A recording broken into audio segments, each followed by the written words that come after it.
زين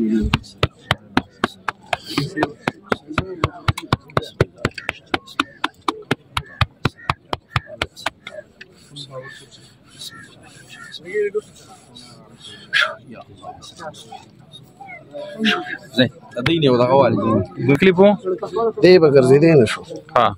اوس پیالې اوچتولی شي او په کټکي باندې هم ګرځي راګرځي.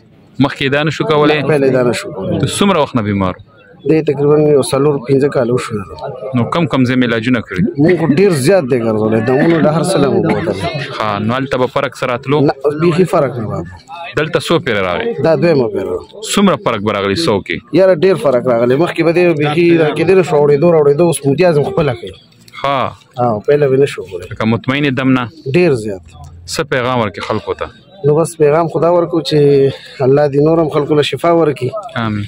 او چا چې مریضان یې الله دې ښه کړي، څنګه زموږ بچنګی دی داسې د نورو بچنګیان هم دې الله دې ښه کړي، الله دې ورله صحت ورکړي. امین. څه نوم دی؟ کوم ځای نه راغلی؟ ساجد سواد نه. څه تکلیف و درته؟ سر کې مې رسولی و. تکلیف درته تې څه شی و؟ د خپو مې کار پرېښی. خپو دې کار پرېښی و؟ ګرځېدی نه شوې؟ نه. نو دلته څو پیره راغلی؟ دلته په تېره جمعه. نو څه فرق راغلی دی که نه؟ بس بالکل ډېر فرق. څه فرق راغلی دی؟ فرق دا راغلی چې اوس ښه شوی یم، په خپله لږ ګرځېدی شي. استاد جي د کور نه د دې ځای پورې دلته په خپله راغلی، دا ډېر مزل دی. په بایروډ داسې راغلی، په پټو کې هم نه. او چې په دغه شان روان و. اول یې دومره مزل کولی شو؟ نه جي نه، بیخي نه. زموږ د کور نه تر دې ځای پورې کم از کم 1.5 کیلومتر لار ده. بالکل جي دغه شان ده. او دی په پیدل په خپله وکړو؟ او جي په خپله جي. او د څومره وخت نه دا بیمار و؟ دا خو 14 میاشتې د 14 میاشتو کې بهر علاج کړی؟ او جي موږ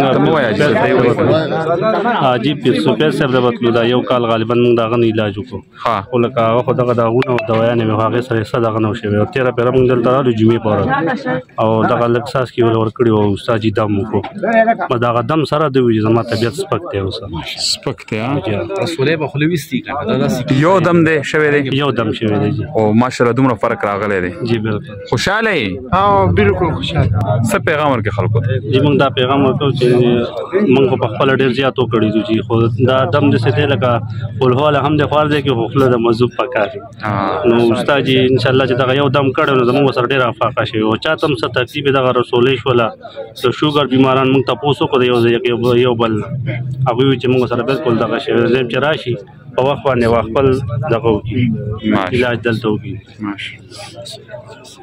ما د ورونو ته دا پیغام دی چې زمونږ یو دوست و، موږ په څادر کې ورته وینه ګرځوله، بیا د مولانا صاحب ته موږ رالو، هغه ته الله شفا ورکړه. اوس ډایرکټ ډاکټرانو ولېږه خپل وطن ته افغانستان ته.